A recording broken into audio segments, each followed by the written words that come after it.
നമസ്തേ പ്രിയമുള്ള പ്രേക്ഷകരെ, നാം ഇവിടെ ചർച്ച ചെയ്യുന്നു ശ്രീ വേദവ്യാസനാൽ വിരചിതമായ ഭഗവത്ഗീതയിലെ കർമ്മയോഗം എന്ന 3-ാമത്തെ അധ്യായത്തിലെ 14-15 ശ്ലോകങ്ങൾ. അന്നാദ്ഭവന്തി ഭൂതാനി പർജന്യാദന്ന സംഭവഃ യജ്ഞാദ്ഭവതി പർജന്യഃ യജ്ഞഃ കർമ്മസമുദ്ഭവഃ കർമ്മ ബ്രഹ്മോദ്ഭവം വിദ്ധി ബ്രഹ്മാക്ഷരസമുദ്ഭവം തസ്മാത് സർവഗതം ബ്രഹ്മ നിത്യം യജ്ഞേ പ്രതിഷ്ഠിതം. ഇനി ഈ ശ്ലോകങ്ങളുടെ പദച്ഛേദം ശ്രദ്ധിക്കുക.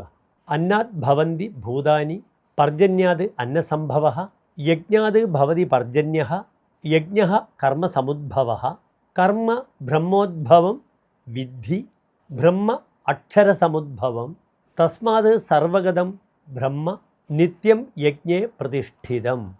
ഇനി ഈ ശ്ലോകത്തിൻ്റെ അന്വയം ശ്രദ്ധിക്കുക. അന്നാത് ഭൂതാനി ഭവന്തി പർജന്യാത് അന്നസംഭവഃ യജ്ഞാത് പർജന്യഃ ഭവതി യജ്ഞഃ കർമ്മസമുദ്ഭവഃ കർമ്മ ബ്രഹ്മോദ്ഭവം ബ്രഹ്മ അക്ഷരസമുദ്ഭവം ഇതി വിദ്ധി തസ്മാത് സർവഗതം ബ്രഹ്മ നിത്യം യജ്ഞേ പ്രതിഷ്ഠിതം. അന്നത്തിൽ നിന്ന് ജീവികളും മഴയിൽ നിന്ന് അന്നവും യജ്ഞത്തിൽ നിന്ന് മഴയും കർമ്മത്തിൽ നിന്ന് യജ്ഞവും വേദത്തിൽ നിന്ന് കർമ്മവും പരബ്രഹ്മത്തിൽ നിന്ന് വേദവും ജനിക്കുന്നു, ഉണ്ടാകുന്നു. അതിനാൽ എങ്ങും നിറഞ്ഞിരിക്കുന്ന പരബ്രഹ്മം എന്നും യജ്ഞത്തിൽ നിലകൊള്ളുന്നുവെന്ന് പറയപ്പെടുകയും ചെയ്യുന്നു. നമസ്തേ.